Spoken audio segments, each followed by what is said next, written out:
Village accountant ಮತ್ತು PDOಗಳಿಗಾಗಿ ವಿಶೇಷ ವಿಜ್ಞಾನ. Question number 1. ಬಾಹ್ಯಾಕಾಶ ನೌಕೆಯಲ್ಲಿರುವ ಗಗನಯಾತ್ರಿಗೆ ಆಕಾಶದ ಬಣ್ಣ ಹೇಗೆ ಕಾಣಿಸುತ್ತದೆ ಅಂದ್ರೆ ಕಪ್ಪಾಗಿ ಕಾಣಿಸುತ್ತದೆ. ಯಾಕೆ ಅನ್ನೋದಕ್ಕೆ ರೀಸನ್ ಬೇಕು. ಫಸ್ಟ್ ನಮಗ ವಸ್ತುಗಳು ಕಾಣಿಸ್ಬೇಕು ಅಂದ್ರೆ ಬೆಳಕಿನ ಚದುರುವಿಕೆ ಆಗಬೇಕು. ಬೆಳಕಿನ ಚದುರುವಿಕೆ ಆಗಬೇಕು ಅಂದ್ರೆ ಭೂಮಿಯ ಮೇಲೆ ಏನಂದ್ರೆ ವಾತಾವರಣ ಇರಬೇಕು. ವಾತಾವರಣ ಇತ್ತು ಅಂದ್ರೆ ಮಾತ್ರ. ವಾತಾವರಣ ಯಾವಾಗ ಇರ್ತದ ಅಂದ್ರೆ ಅಲ್ಲಿ ಗುರುತ್ವ ಬಲ ಇರ್ತದೆ. ಎಕ್ಸಾಂಪಲ್, ಭೂಮಿಯ ಮೇಲೆ ಭೂಮಿಗೆ ಗುರುತ್ವ ಬಲ ಇದೆ. ಭೂಮಿಗೆ ಗುರುತ್ವ ಬಲ ಇದೆ. ಆ ಗುರುತ್ವ ಬಲ ಅನ್ನೋದು ಏನ್ ಮಾಡ್ಯದ ಅಂದ್ರ ಭೂಮಿಯ ಮೇಲೆ ವಾತಾವರಣವನ್ನು ಹಿಡಿದಿಟ್ಟುಕೊಂಡಿದೆ. ಅಟ್ಮಾಸ್ಫಿಯರ್, ವಾತಾವರಣ ಹಿಡಿದಿಟ್ಟುಕೊಂಡಿದೆ. ಇದು ಫಸ್ಟ್. ಭೂಮಿಯಿಂದ ಇನ್ನೂ ಎತ್ತರಕ್ಕೆ ಹೋದಂತೆ ಏನ್ರಿ ಈ ವಾತಾವರಣ ದಾಟಿ ಹೊರಗೆ ಹೋದೇವಂದ್ರ ಇದಕ್ಕೆ ನಾವು ಎಕ್ಸೋಸ್ಪಿಯರ್ ಅಂತೇಳಿ ಕರಿತೀವಿ. ನಾವು ಎಕ್ಸೋಸ್ಪಿಯರ್ ಅಂದ್ರೆ ಬಾಹ್ಯಗೋಳಕ್ಕೆ ಹೋದಿವಿ ಅಂದ್ರ ಅವಾಗ ಅಲ್ಲಿ ಗುರುತ್ವ ಬಲ ಏನಾಗಿರ್ತದ ಕಡಿಮೆ ಆತ. ಭೂಮಿಯಿಂದ ಎತ್ತರಕ್ಕೆ ಹೋದಂತೆ ಏನಂದ್ರೆ ಗುರುತ್ವ ಬಲ ಲೆಸ್ ಆಗ್ತದೆ. ಗುರುತ್ವ ಬಲ ಕಡಿಮೆ ಆಯ್ತು ಅಂದ್ರೆ ಅಲ್ಲಿ ಏನಿಲ್ಲ ಅಂದ್ರೆ ವಾತಾವರಣ ಇಲ್ಲ. ಎಲ್ಲಿ ವಾತಾವರಣ ಇರಲ್ಲ ಅಲ್ಲಿ ಇರದ ಬೆಳಕಿನ ಚದುರುವಿಕೆಗಳು ನಡೆಯುವುದಿಲ್ಲ. ವಾತಾವರಣ ಇಲ್ಲ. ಭೂಮಿ ಮ್ಯಾಗ ಹೋದೇವಂದ್ರ ಎಲ್ಲಿ ಬಾಹ್ಯಾಕಾಶಕ್ಕೆ ವಾತಾವರಣ ಇಲ್ಲ, ಬೆಳಕಿನ ಚದುರುವಿಕೆ ಆಗಲ್ಲ. ಬೆಳಕಿನ ಚದುರುವಿಕೆನೇ ಆಗಲ್ಲ ಅಂದ್ರೆ ವಸ್ತು ಹೆಂಗ್ ಕಾಣಿಸ್ತಾರ? ಕಪ್ಪಾಗಿ ಅಥವಾ ಬ್ಲ್ಯಾಕ್ ಕಾಣಿಸ್ಬಿಡ್ತದ. ಚದುರುವಿಕೆ ಇಲ್ಲ. ಆಗ ವಸ್ತು ಹೆಂಗ್ ಕಾಣಿಸ್ತಾವ್ರಿ? ನಮ್ಗ ಬ್ಲ್ಯಾಕ್ ಕಾಣಿಸ್ತಾವ. ರಾತ್ರಿ ನಮಗೆಲ್ಲ ವಸ್ತು ಕತ್ಲಾಗ ಏನು ಕಾಣಲ್ಲ. ಬ್ಲ್ಯಾಕ್ ಯಾಕೆ ಕಾಣಿಸ್ತಾವಂದ್ರ ರಾತ್ರಿ ಸಮಯದಲ್ಲಿ ಸೂರ್ಯನ ಬೆಳಕೇ ಇರಲ್ಲ, ಬೆಳಕಿನ ಚದುರುವಿಕೆನೇ ಆಗಲ್ಲ. ಇದು ಹೇಳ್ತೇವೆ ನಾವು. ಇದಕ್ಕೆ ಏನೇನು ಕಾನ್ಸೆಪ್ಟ್ ತಗೋಬೇಕು ಅನ್ನೋದು ಹೇಳ್ತೀನಿ. ಭೂಮಿಯ ಮೇಲೆ ವಾತಾವರಣವಿದೆ. ವಾತಾವರಣವನ್ನು ಹಿಡಿದಿಟ್ಟುಕೊಂಡಿದೆ. ಚಂದ್ರನ ಮೇಲೆ ವಾತಾವರಣವಿಲ್ಲ. ಏಕೆಂದರೆ ಚಂದ್ರನ ಗುರುತ್ವ ಬಲ ಭೂಮಿಯ 1/6 ಇದೆ. ಕಡಿಮೆ ಗುರುತ್ವ ಬಲ ಇರುವುದರಿಂದ ವಾತಾವರಣವನ್ನು ಹಿಡಿದಿಟ್ಟುಕೊಳ್ಳಲು ಸಾಧ್ಯವಿಲ್ಲ. ಭೂಮಿಯ ಮೇಲೆ ವಾತಾವರಣ ಇರುವುದರಿಂದ ಬೆಳಕಿನ ಚದುರುವಿಕೆಯಾಗುತ್ತದೆ. ಇನ್ನು ಭೂಮಿಯಿಂದ ಎತ್ತರಕ್ಕೆ ಹೋದಂತೆ ಭೂಮಿಯ ಗುರುತ್ವ ಬಲ ಕಡಿಮೆ ಆಗ್ತದೆ. ಹಾಗಾದರೆ ಅಲ್ಲಿ ವಾತಾವರಣ ಇಲ್ಲ. ಯಾಕಿಲ್ಲ ಅಂದ್ರೆ ಅಲ್ಲಿ ಭೂಮಿಯ ಗುರುತ್ವ ಬಲ ಹಿಡ್ಕೊಳ್ಕ ಇರಂಗೇ ಇಲ್ಲ. ಎಲ್ಲಿ ವಾತಾವರಣ ಇರಂಗಿಲ್ಲ ಅಲ್ಲಿ ಬೆಳಕಿನ ಚದುರುವಿಕೆ ನಡೆಯಲ್ಲ. ಸ್ಕ್ಯಾಟರಿಂಗ್ ಆಫ್ ಲೈಟ್ ನಡೆಯಲ್ಲ. ಎಲ್ಲಿ ಬೆಳಕಿನ ಚದುರುವಿಕೆ ನಡೆಯಲ್ಲ ಅಲ್ಲಿ ನಮಗೇನು ವಸ್ತು ಕಾಣಲ್ಲ. ಅಂದ್ರೆ ಇದರ ಮೀನಿಂಗ್ ಬ್ಲ್ಯಾಕ್. ಗಗನಯಾನಿಗಳಿಗೆ ಹಗಲ ರಾತ್ರಿ ಡಿಫ್ರೆನ್ಸೇ ಇಲ್ಲ. ಅಲ್ಲಿ ಏನು ಇಲ್ಲೇ ರೀ, ಕತ್ಲಿನೇ ರೀ 24x7 ಅವರಿಗೆ. ಸುತ್ತ ನೋಡಿದ್ರು ಯಾವಾಗ ನೋಡಿದ್ರು ಅವರಿಗೆ ಮಿನುಗುತ್ತಿರುವ ನಕ್ಷತ್ರಗಳೇ ಕಾಣಿಸ್ತಾವ. ಗಗನಯಾನಿಗಳಿಗೆ ಸುತ್ತಲೂ ಮಿನುಗುತ್ತಿರುವ ನಕ್ಷತ್ರ ಡೇ ಟೈಮ್ ನೈಟ್. ಅಲ್ಲಿ ಡಿಫ್ರೆನ್ಸ್ ಡೇ ನೈಟ್ ಇಲ್ಲೇ ಇಲ್ಲ ಸರ್. ಒಂದೇ ಕಂಪ್ಲೀಟ್ ಬ್ಲ್ಯಾಕ್. ರಾತ್ರಿ ಅಮಾವಾಸ್ಯೆ ಇದ್ದಂಗೆ ಇರ್ತದೆ. ಇದು ಹೇಳ್ಬೇಕು. ಕರೆಕ್ಟ್ ಐತ್ರಿ? ನೆಕ್ಸ್ಟ್, ಕೆಳಗಿನ ಯಾವುದು ಕಬ್ಬಿಣದ ಖನಿಜದ ಸಮೃದ್ಧ ಮೂಲವಾಗಿದೆ? ಕಬ್ಬಿಣದ ಅಂಶ ಹೇರಳವಾಗಿ ಇರುವುದು ಎದರಾಗಂದ್ರೆ ಹಸಿರು ತರಕಾರಿಗಳಲ್ಲಿ ಕಬ್ಬಿಣದ ಅಂಶ ಹೇರಳವಾಗಿ ಇರುತ್ತದೆ. ಇದಕ್ಕೆ ನಾವು ಪೋಲಿಕ್ ಆಮ್ಲ ಅಂತ ಕರಿತೇವೆ. ಈ ಪೋಲಿಕ್ ಆಮ್ಲದಿಂದ ಏನಾಗ್ತದೆ ಅಂದ್ರ ಗರ್ಭಿಣಿ ಮಹಿಳೆಯರು ಹಸಿರು ತರಕಾರಿಗಳು ಸೇವಿಸುವುದರಿಂದ ಗರ್ಭಕೋಶದಲ್ಲಿ ಬೆಳೆಯುತ್ತಿರುವ ಮಗುವಿನಲ್ಲಿ DNA ಸಂಶ್ಲೇಷಣೆಗೊಳ್ಳಲು ಸಹಾಯಕವಾಗುತ್ತದೆ. ಅದು ಹೇಳಬೇಕು. ಅದನ್ನ CDS ಎಕ್ಸಾಮ್ದವ್ರು ಕೇಳಿದ್ರು. ಗರ್ಭಿಣಿ ಮಹಿಳೆಯರು ಹೆಚ್ಚಾಗಿ ಹಸಿರು ತರಕಾರಿಗಳನ್ನು ಸೇವಿಸಬೇಕು. ಏಕೆಂದರೆ ಗರ್ಭಕೋಶದಲ್ಲಿರುವ ಮಗುವಿನಲ್ಲಿ DNA ಸಂಶ್ಲೇಷಣೆಗೊಳ್ಳಲು ಬೇಕಾಗುವ ಫೋಲಿಕ್ ಆಮ್ಲವು ಹಸಿರು ತರಕಾರಿ ಒದಗಿಸುತ್ತದೆ. ಇದು ಹೇಳ್ತೇವೆ ನಾವು. ನೆಕ್ಸ್ಟ್, ಮೊಟ್ಟೆದೊಳಗೆ ಏನಿರ್ತದ 6.6 ಗ್ರಾಮ್ ಏನಿರ್ತಂದ್ರ ಪ್ರೋಟೀನ್ ಇರ್ತದ. ಮೊಟ್ಟೆದೊಳಗೆ ಏನಿರಲ್ಲ ಅಂತ ಕೇಳ್ತಾರ. ಮೊಟ್ಟೆದೊಳಗ ಕಾರ್ಬೋಹೈಡ್ರೇಟ್ ಇರಲ್ಲ, ರುಚಿ ಇರಂಗಿಲ್ಲ ಅನ್ನಂಗೆ. ಒಟ್ಟ ಕಾರ್ಬೋಹೈಡ್ರೇಟ್ ಸ್ವೀಟ್ ಇರಂಗಿಲ್ಲ. ಎಷ್ಟು ಇರ್ತದ ಅಂದ್ರೆ 0 ಗ್ರಾಮ್. ಇದು ಹೇಳಬೇಕು. ಹಾಲು ಇದು ಒಂದು ಏನು ಅಂದ್ರೆ ಸಮತೋಲನ ಆಹಾರ, ಮಿಲ್ಕ್ ಅಂತೇಳಿ ಹೇಳ್ತೀವಿ ನಾವು ಕಾಮನ್ ಆಗಿ. ಬೇಳೆಕಾಳುಗಳು ಸಮೃದ್ಧವಾಗಿ ಪ್ರೋಟೀನ್ ಹೊಂದಿರುತ್ತವೆ. ಪ್ರೋಟೀನ್ಗಳು ದೇಹದ ಬೆಳವಣಿಗೆಗೆ ಅವಶ್ಯಕವಾಗಿರುತ್ತದೆ. ಒಂದು ವೇಳೆ ಡೆಫಿಸಿಯನ್ಸಿ ಆಫ್ ಪ್ರೋಟೀನ್ ಅಥವಾ ಪ್ರೋಟೀನ್ಗಳ ನ್ಯೂನ್ಯತೆಯಿಂದ 2 ಕಾಯಿಲೆಗಳು ಬರ್ತಾವೆ. ಒಂದು ಮೇರಾಸ್ಮಸ್, ಎರಡನೇದು ಕ್ವಾಶಿಯೋರ್ಕರ್ ಅಂತೇಳಿ. ಅಂದ್ರೆ ಮೇರಾಸ್ಮಸ್, ಕ್ವಾಶಿಯೋರ್ಕರ್ ಎನ್ನುವುದು ಕುಂಠಿತ ಬೆಳವಣಿಗೆಯ ಲಕ್ಷಣಗಳು ಆಗಿವೆ. ನೆಕ್ಸ್ಟ್, ನಮ್ಮ ದೇಹದಲ್ಲಿ ಕೆಳಗಿನ ಯಾವುದು ಕಾಯಿಲೆಗಳಿಗೆ ನಿರೋಧಕವಾಗಿದೆ? ಯಾವುದು ನಮ್ಮ ದೇಹದೊಳಗ ಆಂಟಿಬಯೋಟಿಕ್ ಆಗಿ ಕೆಲಸ ಮಾಡ್ತಾನೆ? WBC ಅಂದ್ರೆ white blood cells. White blood cells ಎನ್ನುವುದರದು ವಿಶೇಷತೆ ಏನೇನದಂದ್ರ, ಅತಿ ದೊಡ್ಡದಾದ ಬಿಳಿ ರಕ್ತ ಕಣ ಯಾವುದು, ಚಿಕ್ಕದಾದ ಬಿಳಿ ರಕ್ತ ಕಣ ಯಾವುದು ಅಂತ ಕೇಳ್ತಾರ. ದೊಡ್ಡದಾದ ಬಿಳಿ ರಕ್ತ ಕಣ ಎನ್ನುವುದು ಬಿಳಿ ರಕ್ತ ಕಣ ಅಂತೇಳಿ ಒಂದು ಕರಿತೇವೆ ನಾವು. ಎರಡನೆಯದು ಚಿಕ್ಕದಾದ ಬಿಳಿ ರಕ್ತ ಕಣ ಅಂತೇಳಿ 2 ಬರ್ತಾವ. ಒಂದು ಮೋನೋಸೈಟ್ ಅಂದ್ರೆ, ಮೋನೋ ಅಂದ್ರೆ ಸಿಂಗಲ್ ದೊಡ್ಡದು, ಲಿಂಪೋ ಎನ್ನುವುದು ಚಿಕ್ಕದು. ಹಾಗಾದ್ರೆ ಚಿಕ್ಕದಾದ ಮತ್ತು ದೊಡ್ಡದಾದ ಎರಡೂ ಕೇಳದಕ್ಕೆ ನಾವೇನ್ ಹೇಳ್ಬೇಕಂದ್ರ, ದೊಡ್ಡದಾದ ಬಿಳಿ ರಕ್ತ ಕಣ ಯಾವುದು ಅಂದ್ರೆ ಮೋನೋಸೈಟ್ಸ್.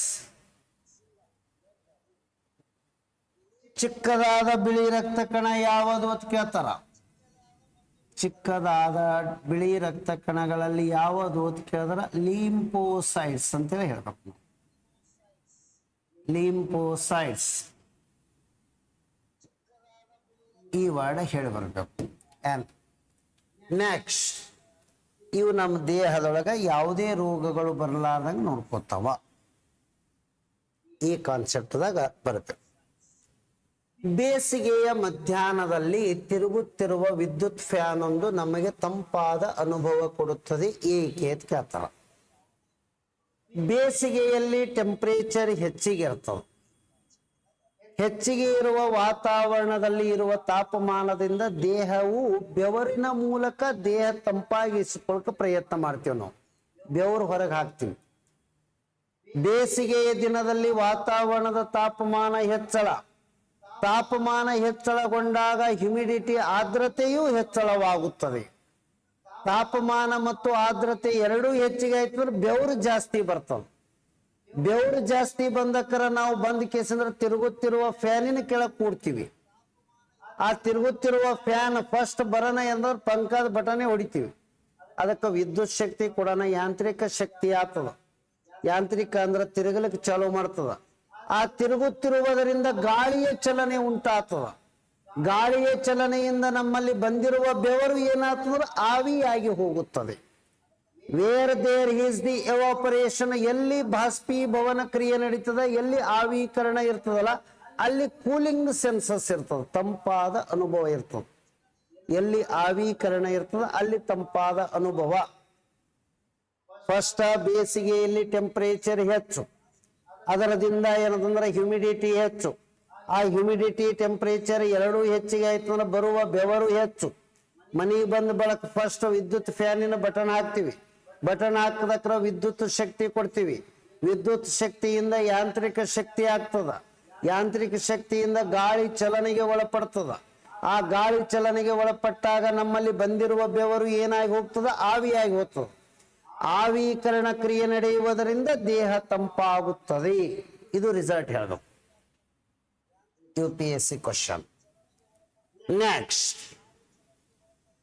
ಎಲ್ಲರಿಗೂ ದಾನ ಮಾಡಬಹುದಾದ ರಕ್ತದ ಗುಂಪು ಯಾವುದು ಅಂದ್ರೆ ಎ ಯಾವುದು ಅಂದ್ರೆ ನೆಗೆಟಿವ್, ಯೂನಿವರ್ಸಲ್ ಡೋನಾರ್ ಅಂತ ಹೇಳಿ ಹೇಳ್ತೇವೆ ನಾವು.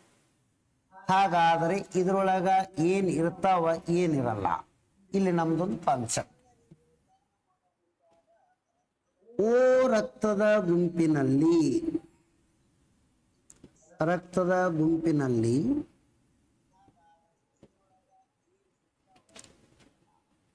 ಆಂಟಿಜನ್ ಯಾವುದು ಇರುತ್ತದೆ? ಆಂಟಿಜನ್ ಯಾವುದು ಇರುತ್ತದೆ? ಇದಕ್ಕೆ ನೀವು ಕಾಮೆಂಟ್ಸ್ ಬಾಕ್ಸ್ ನ ಆನ್ಸರ್ ಮಾಡಿ. ಮತ್ತೆ ಹಿಂದೆ ಕೊಟ್ಟಿರುವಂತ ಪ್ರಶ್ನೆಗಳಲ್ಲಿ ನ್ಯಾಚುರಲ್ ರಡಾರ್, ನೈಸರ್ಗಿಕ ರಡಾರ್ ಎಂದು ಕರೆಯುವುದು ಪಾರಿವಾಳ ಪೀಜನ್ ಪಕ್ಷಿಗೆ ಕರೀತಾರೆ. ಇನ್ನ ಜಿಲ್ಲಾ ಪಂಚಾಯಿತಿ ಎನ್ನುವುದನ್ನು ವಿಸರ್ಜನೆ ಮಾಡುವ ಅಧಿಕಾರ ರಾಜ್ಯ ಸರ್ಕಾರವು ಹೊಂದಿರುತ್ತದೆ. ಇದು ಆನ್ಸರ್ ಮಾಡ್ಬೇಕು ನಾವು. ಜಿಲ್ಲಾ ಪಂಚಾಯತ್ ವಿಸರ್ಜನೆ ಮಾಡುವ ಅಧಿಕಾರ ರಾಜ್ಯ ಸರ್ಕಾರ ಹೊಂದಿರುತ್ತದೆ. ಇದು ಹಿಂದಿನ ಕ್ಲಾಸ್ಗಳದಾಗ ಕೊಟ್ಟಂತಹ ಕ್ವಶನ್ಸ್ಗಳ್ರಿ. ನೆಕ್ಸ್ಟ್, AB ಅನ್ನು ಪಾಸಿಟಿವ್ ತಗೊಂಡೇವು ಅಂದ್ರೆ ವಿಶ್ವ ಸ್ವೀಕೃತಿ ಅಂತ ಹೇಳಿ ಕರಿತೇವೆ ನಾವು. ಏನ್ರಿ, ಎಲ್ಲರಿಗೂ ದಾನ ಮಾಡೋರು ಇವರು ಯೂನಿವರ್ಸಲ್ ಡೋನಾರ್ ಅಂತ ಹೇಳಿ ಬರ್ಕೋಬೇಕು. ಡೋನಾರ್ ಇವ್ರು ಯಾರು ಅಂದ್ರೆ ಯೂನಿವರ್ಸಲ್ ರಿಸಿಪ್ಟೆಂಟ್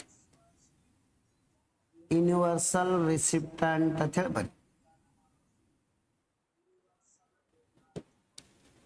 ನೆಕ್ಸ್ಟ್, ಬೆಂಕಿ ಕಡ್ಡಿಯ ತುದಿಯಲ್ಲಿ ಏನು ಇರುತ್ತದೆ? ಪಟ್ನೆ ನಾವು ಇಲ್ಲೇ ತಪ್ಪು ಮಾಡ್ತೇವೆ. ಬೆಂಕಿ ಪಟ್ಟಣದ ಮೇಲೆ ಲೇಪನೆ ಆಗಿದ್ದು, ಇದು ಹಿಂಗ್ ಬೆಂಕಿ ಪಟ್ಟಣ ಇತ್ತು ಅಂದ್ರೆ ಇದ್ರ ಮಗ್ಗಲಕ್ಕೆ ಇಲ್ಲಿ ಹಚ್ಚಿದ್ದು ಯಾವುದು ಅಂತ ಕೇಳ್ತಾರ. ಅದನ್ನ ನಾವು ಕೆಂಪು ರಂಜಕ ಹಾಕ್ತೀವಿ. ಆದ್ರೆ ಬೆಂಕಿ ಕಡ್ಡಿಯ ತುದಿಯಲ್ಲಿ ಅಂತ ಕೇಳಿನ್ರಿ. ಇದು ಕೊರ್ಲಿಕ್ಕ ಇರ್ತದಲ್ಲ, ಇದರ ತುದಿಯೊಳಗೆ ಏನಿರ್ತದ ಅಂತ ಕೇಳ್ಯಾರ. ಆಂಟಿಮನಿ ಟ್ರೈಫಾಸಲ್ಫೇಟ್ ಅಂತ ಹೇಳಿ ಕರಿತೇವೆ ನಾವು. ಬೆಂಕಿ ಡಬ್ಬಿಯ ಮೇಲೆ ಲೇಪನೆ ಮಾಡಿರುವುದು ಇಲ್ಲಿ ಸೈಡಿಗೆ ಇರ್ತದಲ್ಲ, ಇದು ಕೆಂಪು ರಂಜಕ. ಬೆಂಕಿ ಕಡ್ಡಿಯ ತುದಿಯಲ್ಲಿ ಏನಿರ್ತದೆ? ಆಂಟಿಮನಿ ಟ್ರೈಸಲ್ಫೇಟ್. ಇವು ಎರಡು ನಡಬರ್ಕ ಘರ್ಷಣಾ ಬಲದಿಂದ ಬೆಂಕಿ ಉರಿಯುತ್ತದೆ. ಇದು ಹೇಳ್ತೇವೆ ನಾವು. ಮಾನವನು ಮೊಟ್ಟ ಮೊದಲಿಗೆ ಏನನ್ನು ಕಂಡು ಹಿಡಿದಿದ್ದಾನೆ ಅಂದ್ರೆ ಬೆಂಕಿಯ ಉಪಯೋಗ. ಮಾನವ ಮೊದಲಿಗೆ ಏನನ್ನು ಕಂಡು ಹಿಡಿದಿರುವನು ಅಂದ್ರೆ ಬೆಂಕಿಯ ಉಪಯೋಗ ಅಂತೇಳಿ ಹೇಳಿ. ಇದು ವರ್ಡ್. ನೆಕ್ಸ್ಟ್, ನಮ್ಮ ಕಣ್ಣಿನಲ್ಲಿರುವ ಅಕ್ಷಿ ಪಟಲವು ಕ್ಯಾಮ್ರಾದಲ್ಲಿ ಇದರ ರೀತಿಯೊಳಗ ವರ್ತಿಸ್ತದ ಅಂತ ಕೇಳ್ತಾರ. ನಮ್ಮಲ್ಲಿ ಇರುವ ಕಣ್ಣಿನ ಅಕ್ಷಿ ಪಟಲ ಅಂದ್ರು ಒಂದೇ, ಫಿಲಮ್ ಅಂದ್ರು ಒಂದೇ. ಇದು ಕಾನ್ಸ್ಟೇಬಲ್ ಎಕ್ಸಾಮ್ಗೂ ಬಂದದ ನೋಡ್ರಿ ನಂತರದ ದಿನಗಳಲ್ಲಿ. ನಮ್ಮ ಕಣ್ಣಿನಲ್ಲಿರುವ ಅಕ್ಷಿ ಪಟಲವು ಈ ಕ್ಯಾಮ್ರಾ ಇರ್ತಲ್ಲ ಅದರೊಳಗಿರುವ ಫಿಲಮದ ರೀತಿಯೊಳಗ ಕಾರ್ಯನಿರ್ವಹಿಸುತ್ತದೆ. ನೆಕ್ಸ್ಟ್, ಹುಲ್ಲನ್ನು ತಿನ್ನುವ ಪ್ರಾಣಿಗಳು ಹಾಲಿನಲ್ಲಿ ಅತಿ ಹೆಚ್ಚು ಪ್ರಮಾಣದ ಕೊಬ್ಬು ಯಾವಾಗ ಇರ್ತದ ಅಂತ ಕೇಳ್ಯಾರ. ಈ ಹುಲ್ಲು ತಿನ್ನುವ ಪ್ರಾಣಿಗಳಲ್ಲಿ ರುಮೆಂಟಿಕ್ ಅಂದ್ರ ಮೆಲಕು ಹಾಕುವ ವ್ಯವಸ್ಥೆ ಇರ್ತದೆ. ಹಂದಿಗೆ ಮೆಲಕು ಹಾಕುವ ವ್ಯವಸ್ಥೆ ಇಲ್ಲ. ಹಾಗಾದ್ರೆ ಅದರ ಹಾಲಿನಲ್ಲಿ ಕೊಬ್ಬಿನ ಪ್ರಮಾಣ ಹೆಚ್ಚಿಗೆ ಇರುವ ಸಂದರ್ಭ ಯಾವಾಗ ಅಂದ್ರೆ ಬೇಸಿಗೆಯ ಸಂದರ್ಭದಲ್ಲಿ. ಅದು ಏನದ ಆನ್ಸರ್ ಕೊಟ್ಟಾರ. ಇಲ್ಲಿ ಸ್ವಲ್ಪ ಅಬ್ಸರ್ವೇಷನ್ ಮಾಡಿ. ಒಂದು ಏನು ವಿಶೇಷತೆ ಅದಂದ್ರ, ಸಾಮಾನ್ಯವಾಗಿ ಹಾಲಿನಲ್ಲಿ ಇರುವ, ಇದು UPSC ಕ್ವಶನ್, ಎಮ್ಮೆಯ ಹಾಲಿನಲ್ಲಿರುವ ಕೊಬ್ಬಿನ ಪ್ರಮಾಣ ಎಟ್ಟರೆ ಇರ್ತದ ಅಂತ ಕೇಳ್ತಾರ. ಎಮ್ಮೆ ಹಾಲಿನಲ್ಲಿ ಕೊಬ್ಬಿನ ಪ್ರಮಾಣ 7 to 8 ಇರುತ್ತದೆ. 7 to 8% ಇರ್ತದೆ ಕೊಬ್ಬಿನ ಪ್ರಮಾಣ. ಇನ್ನ ಈ ಆಕಳ ಹಾಲು ಸ್ವಲ್ಪ ಹಳದಿ ಇರ್ತಾವ. PSI ಕ್ವಶನ್ ಇದು. ಆಕಳ ಹಾಲು ಹಳದಿಯಾಗಿರಲು ಕಾರಣ ಏನು ಅಂತ ಕೇಳ್ತಾರ. ಇದರಾಗ ಕೆರಾಟಿನ್ ಎಂಬ ವಸ್ತು ಇರುವುದರಿಂದ, ಪ್ರೋಟೀನ್ ಕೆರಾಟಿನ್. ಹಾಲಿನಲ್ಲಿ ಇರುವ ಪ್ರಮುಖ ಪ್ರೋಟೀನ್ ಯಾವುದು ಅಂತ ಕೇಳ್ತಾರ. ಹಾಲಿನಲ್ಲಿ ಇರುವ ಪ್ರಮುಖ ಪ್ರೋಟೀನ್ ಯಾವುದು ಅಂದ್ರ ಕೇಸೀನ ಎನ್ನುವ ಪ್ರೋಟೀನ ಪ್ರಮುಖವಾಗಿರುತ್ತದೆ. ಇವು ಮೂರು ಹೇಳಬೇಕು. ನೆಕ್ಸ್ಟ್, ಲೋಹದ ಮೇಲ್ಮೈ ಮೇಲೆ ಸತುವಿನ ತೆಳುವಾದ ಹೊದಿಕೆಯನ್ನು ಲೇಪನೆ ಮಾಡುವುದಕ್ಕೆ ಗೆಲ್ವನೀಕರಣ ಅಂತಾರೆ. ಕಬ್ಬಿಣದ ಮೇಲೆ ಸತುವಿನ ಲೇಪನೆ ಮಾಡುವುದು ಅಂದ್ರೆ ಜಡ್ಡನ ಲೇಪನೆ ಮಾಡೋದಕ್ಕೆ ಜಂಗ್ ಹತ್ತಲ್ಲ, ಇದನ್ನ ನಾವು ಗೆಲ್ವನೀಕರಣ ಅಂತೀವಿ. ವಲ್ಕನೀಕರಣ ಅಂದ್ರೆ ದ್ರವ ರೂಪದ ರಬ್ಬರವನ್ನು ಗಟ್ಟಿ ಮಾಡುವ ಕ್ರಿಯೆ. ದ್ರವ ರೂಪದ ರಬ್ಬರ್ ಗಟ್ಟಿ ಮಾಡಲು ಬಳಸುವ ಒಂದು ವಿಧಾನ. ಇದರಲ್ಲಿ ಏನು ಬಳಸ್ತಾರ ಅಂದ್ರ ಗಂಧಕದ ಚೂರು ಬೆರೆಸುತ್ತಾರೆ. ಗಂಧಕದ ಸಂಕೇತ ಎಸ್ ಬೆರೆಸುವರು. ಇದು ಹೇಳಬೇಕು. ಇದ್ರಾಗ ಒಂದು ವರ್ಡ್ ಕೊಟ್ಟಾರ ನೋಡ್ರಿ, ಡೋಪಿಂಗ್ ಅಂದ್ರೆ ಏನು ಅಂತ ಕೇಳ್ತಾರ. ಡೋಪಿಂಗ್ ಅಂದ್ರ ನಮಗ ಗೊತ್ತಿದ್ದ ಪ್ರಕಾರ ಏನಂದ್ರ 13ನೆಯ ಆವರ್ತಕ ಗುಂಪಿನ ಧಾತುಗಳು ಅದಾವ, 14ನೆಯ ಗುಂಪಿನ ಧಾತುಗಳು, 15ನೆಯ ಗುಂಪಿನ ಧಾತುಗಳು. ಎಷ್ಟು ಬರ್ತಾವ? 13, 14, 15. 14ನೆಯ ಗುಂಪಿನಲ್ಲಿ ಒಂದು ಸಿಲಿಕಾನ್, 2ನೇದು ಜರ್ಮನಿಯಂ ಅಂತೇಳಿ ಬರ್ತಾವ. ಇವು ಎರಡು ಏನವ ಅಂದ್ರೆ ಅರೆವಾಹಕಗಳು, ಸೆಮಿ ಕಂಡಕ್ಟರ್ಗಳು ಆಗಿವೆ.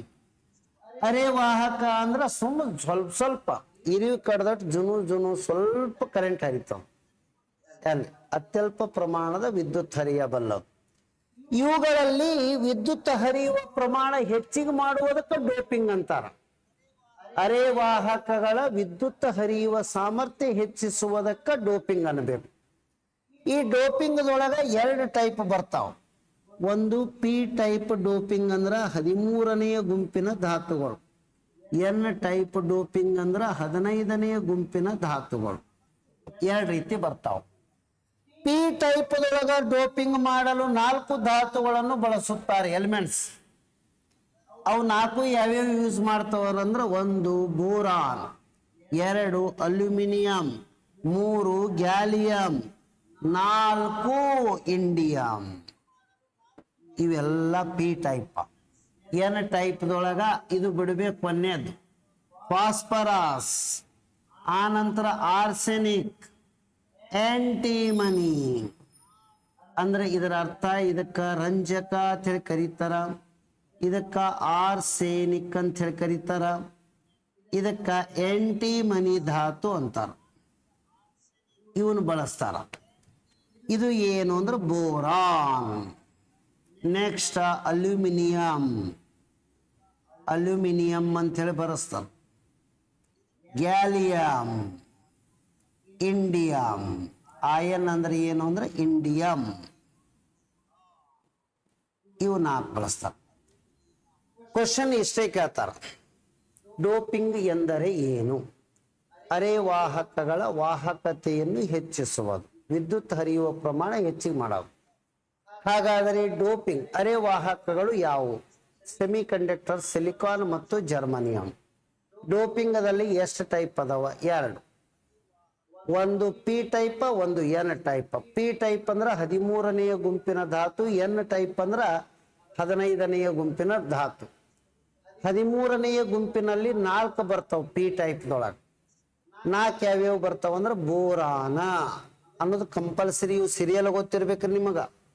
ಬೋರಾನ, ಅಲ್ಯೂಮಿನಿಯಂ, ಗ್ಯಾಲಿಯಂ ಮತ್ತು ಇಂಡಿಯಂ. 15ನೆಯ ಗುಂಪಿನ ಧಾತುಗಳಲ್ಲಿ 3 ಬರ್ತಾವ. 1 ಫಾಸ್ಫರಸ್ ರಂಜಕ, 2 ಏನದಂದ್ರ ಆಂಟಿಮನಿ, 3 ಏನಂದ್ರ ಆರ್ಸೆನಿಕ್. ಇವು 3 ಏನದಂದ್ರ ಎನ್ ಟೈಪ್ ತಗೋಬೇಕು. ಇಷ್ಟು ಇದರ ಬಗ್ಗೆ ನಮಗ ಕಾನ್ಸೆಪ್ಟ್ ಗೊತ್ತಿರಬೇಕು. ಕಿಲೋ ವ್ಯಾಟ್ ಎನ್ನುವುದು ಏನಾಗಿದೆ? ಈ ಮನೆಯಾಗ ನಾವು ಕರೆಂಟ್, ವಿದ್ಯುತ್ ಶಕ್ತಿ ಅಂತೇಳಿ ಬಳಸ್ತೇವೆ ನೋಡಿ. ಶಕ್ತಿ ಅನ್ನೋ ವರ್ಡ್ ತೋತೇವೆ ಇಲ್ಲ, ಅವ್ರ ಕರೆಂಟ್ ಬಿಲ್ ಕೊಟ್ಟು ಹೋಗೋದೇ ನಮಗೆ ಕಿಲೋ ವ್ಯಾಟ್ ಅವರ್ದಾಗ. ಕಿಲೋ ವ್ಯಾಟ್ ಎನ್ನುವುದು ಎದಕ್ಕೆ ಬಳಸ್ತೀವಿ ಅಂದ್ರೆ ಶಕ್ತಿಗೆ ಬಳಸ್ತೀವಿ. ಗೃಹ ಬಳಕೆಯಲ್ಲಿ ಬಳಸುವ ವಿದ್ಯುತ್ ಶಕ್ತಿಯ ಮಾನ ಏನಾಗಿದೆ? KWH.